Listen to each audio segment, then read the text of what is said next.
always cheating me, Grandpa. వస్తానన్నారు. Hello doctor. When you come, you must take me to the Marvel Studios. Promise? వస్తానరా, promise. Okay. సరే నాన్న, తర్వాత మాట్లాడదాం. Bye. Bye. Yes. Thanks for the appointment doctor. మేము ఉస్మానియా యూనివర్సిటీలో parapsychology course చేస్తున్నాము, third year students. I know professor Sitaram చెప్పాడమ్మా. Tell me, what can I do for you? Doctor, మేము logical mind and super natural forces topic మీద research చేస్తున్నాము. ఎన్నో cases analyse చేశాం. కొన్ని కేసెస్ అయితే అన్బిలీవబుల్గా ఉన్నాయి. For example, wait,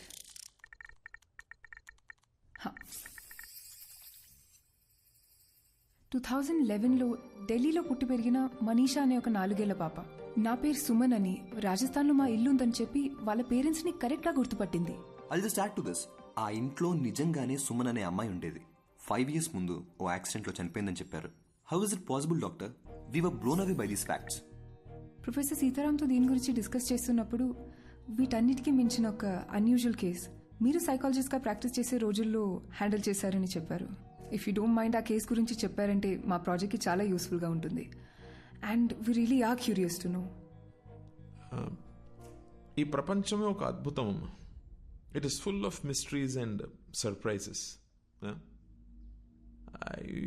I feel anything is possible in this world of ours. We just have to keep our minds open like a parachute and then believe and later on accept. Okay, coming to the case that you're talking about, నేను బాగా ఎమోషనల్గా connect అయిన case అది. సైన్స్కి మించి ఆలోచింపచేసిన case. I think it was in the year 2013.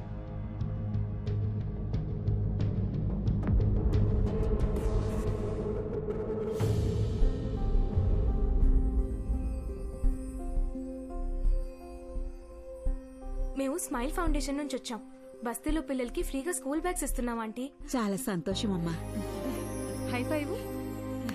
Good high five. Hi bye. Hi. Hi అక్క. How old are you? 10 ఏళ్ళు. అక్క నాకు ఈ బ్యాగ్ ఇస్తావా? ఇస్తా గానీ ఈ రోజు నువ్వు స్కూల్ కి పోలేదా? లేదక్క, నేను స్కూల్ కి వెళ్ళట్లేదు. ఇళ్లల్లో పనికి వెళ్తున్నాను. పనికి వెళ్తున్నావా? అవునక్క, నేను చదువుకోవట్లేదు. కానీ నాకు బ్యాగ్ వేసుకొని వెళ్ళడం చాలా ఇష్టం అక్క. కనీసం పనికైనా బ్యాగ్ వేసుకొని వెళ్తాను. ప్లీజ్ అక్క, నాకు కూడా ఓ బ్యాగ్ ఇస్తావా? థ్యాంక్స్ అక్క.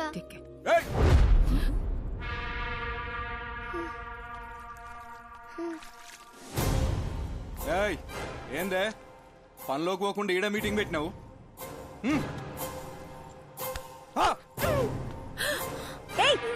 నువ్వు అసలు మనిషివేనా? చిన్న పిల్లని కొడతావేంటి?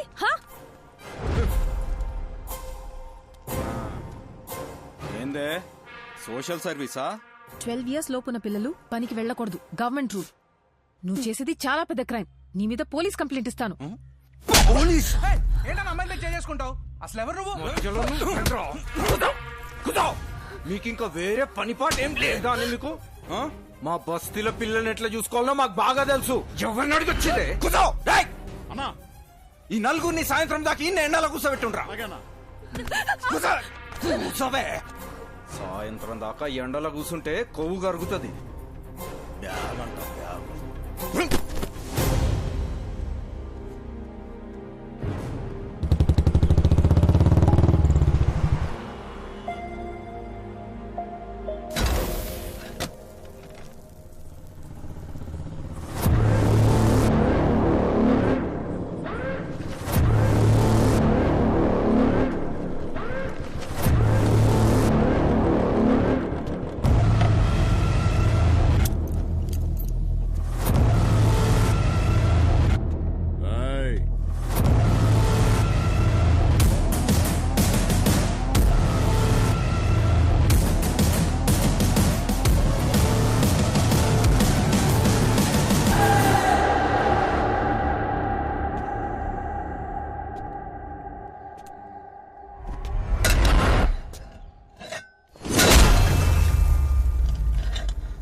15 రూపాయలే.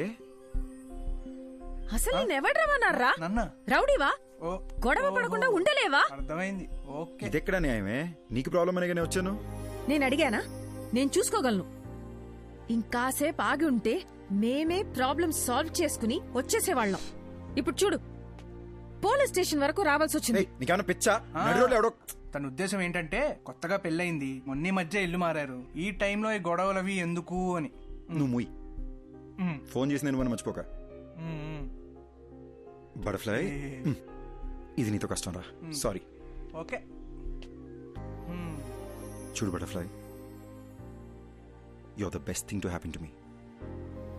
నీకెప్పుడు ఏ కష్టం వచ్చినా నేను ఇలాగే రియాక్ట్ అవుతాను. Because I love you. నీ మీద ఒకడు చెయ్యేసాడని తెలిసి వాడిని చంపకుండా కొట్టు వదిలేసానని హ్యాపీ ఫీల్ అవ్వాలి. ఓకేనా? రే బావా, నాకు చాలా పనులు ఉన్నాయి, నైట్ లేట్ అవుద్ది, నువ్వు ఇంట్లో దింపే. సరే. Take care of.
अरे चीटिंग है.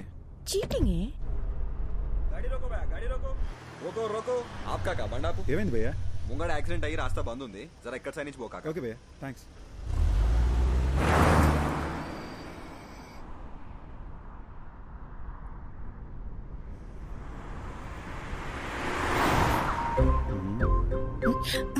రోడ్ ని చూసి డ్రైవ్ చేయరా. ఇదిగో చూడు, నా నిద్ర ముంచుకొచ్చేస్తుంది. ఇప్పుడు నాకు ముద్దు ఇచ్చావనుకో, అప్పుడు ఫుల్ ఎనర్జీతో కాన్ఫిడెంట్గా రోడ్డు మీద మాత్రమే ఫోకస్ చేసి డ్రైవ్ చేస్తాం. ఓకేనా? No chance. నో అనే ఆప్షన్ నీకు లేదు మేడం. నీకు ముద్దు పెట్టడం నా బర్త్ రైట్.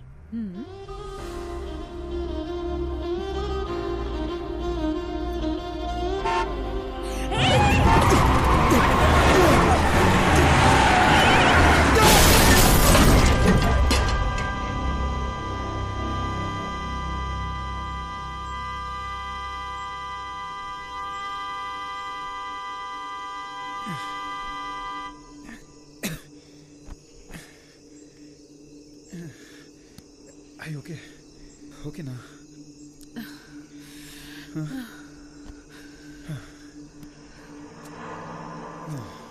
రోడ్డును చూసి నడపమంటే విన్నావా నువ్వు? నిన్ను సపోర్ట్ చేశాను చూడు, నాకు ఇది జరగాల్సిందే. దీనమ్మా బిల్లు వాసిపోద్ది. హలో,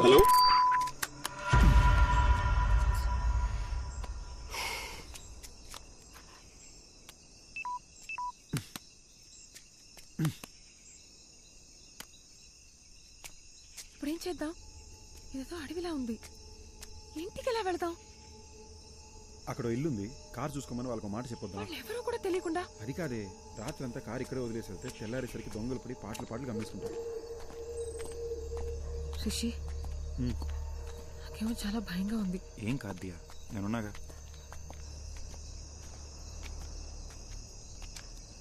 రిషి, ఇక్కడ ఎవ్వరు లేరు, పద వెళ్ళిపోదాం.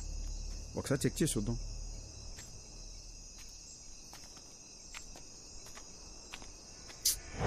లాక్ చేసింది.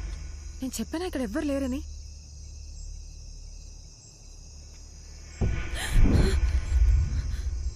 ఏమైంది? శ్మశానంలో ఉంది, పద వెళ్ళిపోదాం. నాకు చాలా భయంగా ఉంది. అరే, ఇప్పుడు ఎందుకు భయపడుతున్నావు? నేనున్నాగా. శ్మశానంలో కూడా మనుషులు ఉంటారు, నేను చూసుకుంటాగా, భయపడకు. రా. రిషి, వెళ్ళిపోదాం.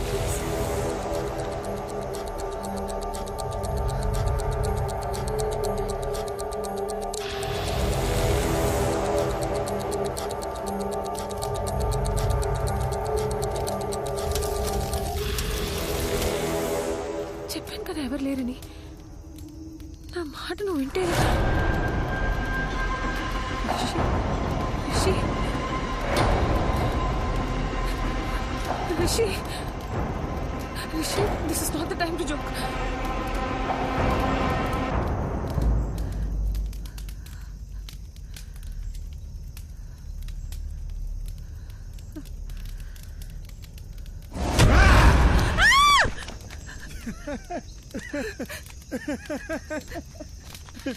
పిచ్చా నీకు? కామన్ సెన్స్ లేదా? ఇలాంటి టైంలో జోకులు వేస్తావా? ఇదిగో ఏదో సరదాగా చేసాను అంతే, దీనికి భయపడతావా? అయినా ఇదే మన ఫైనల్ డెస్టినేషన్. ఎంత గొప్పడైనా ఆఖరికి ఇక్కడికే రావాలి. పిఎం కైనా పర్మనెంట్ అడ్రస్ ఇదే. ఓయ్ సారీ అన్నగా. ఓయ్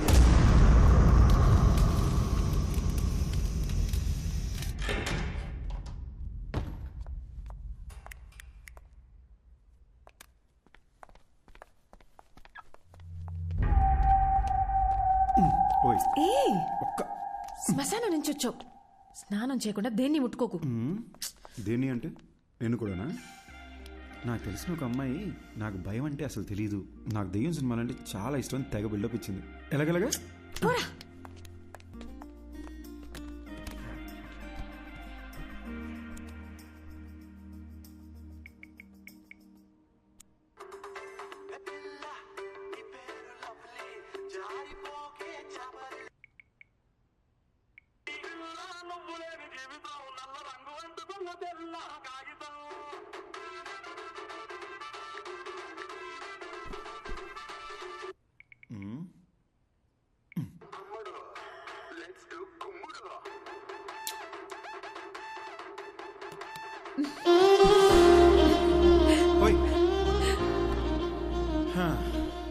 జస్ట్ ఒక్క కిస్. స్కూల్ పిల్లల ఫ్లయింగ్ కిస్ అంటే